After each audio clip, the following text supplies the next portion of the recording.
नगरसेवकासाठी 117 अर्ज आज आदरोजी आहेत आलेले आहेत.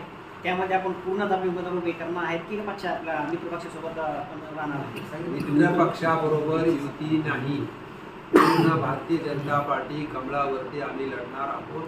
हा इथल्या कोर कमिटीचा निर्णय आहे. मित्र 17 फॉर्मॅलिटी कुठेतरी बंडखोर होण्याचे चान्सेस जास्त आहेत. त्यावेळेस इंटरव्ह्यूच्या वेळेस आम्ही तेच त्यांना समजून सांगितले, आपण निष्ठावंत पक्षाचे निष्ठावंत कार्यकर्ते आहात आणि पक्षाने दिलेला आदेश आपण मान्य करावा. त्यांनी तसं आम्ही समजून सांगितलं. आपण आता सांगितलं की युती धर्म पाळणार, पण युती धर्म पाळणारा 3 पक्षाचं आपलं सरकार आहे.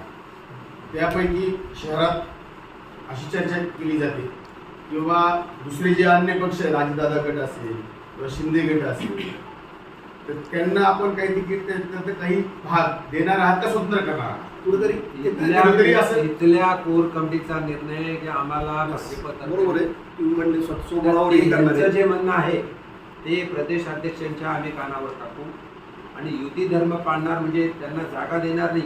युती धर्म पाळत असताना महायुतीमध्ये 3 पक्षाचं सरकार आहे, म्हणून सरकारच्या कामावरती राज्यात असलेल्या नेत्यावरती या प्रचारामध्ये कुठल्याही प्रकारची टीका होणार नाही याची आम्ही काळजी घेतो. स्वबळावर आपण लढताय. इतर आता मित्र पक्ष जर एखाद्या वेळी दुसऱ्या पक्षासोबत लढला त्याचं कुठेतरी नुकसान होईल भारतीय जनता पार्टीला. मित्र पक्ष काय करेल हा त्यांचा निर्णय आहे.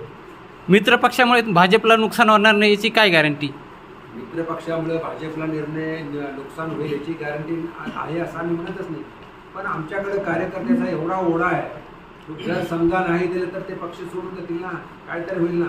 म्हणून आम्हाला इथल्या लोकल युनिटला इथल्या ताकदीची जाणीव आहे. त्यांना वाटतं की एकट्या कमलावरती जे भाजप स्वबळावरती सत्ता स्थापन करू शकतो, म्हणून युती होणार. म्हणजे सध्या तरी असं म्हणायचं तुम्हाला की बाबा मित्र पक्षाची आवश्यकता नाही या मर्यादित या क्षेत्रामध्ये आवश्यकता आहे नाही हे आम्ही ठरवणार नाही. जो इथला रिपोर्ट आहे तो तसा आम्ही वर्तवतो.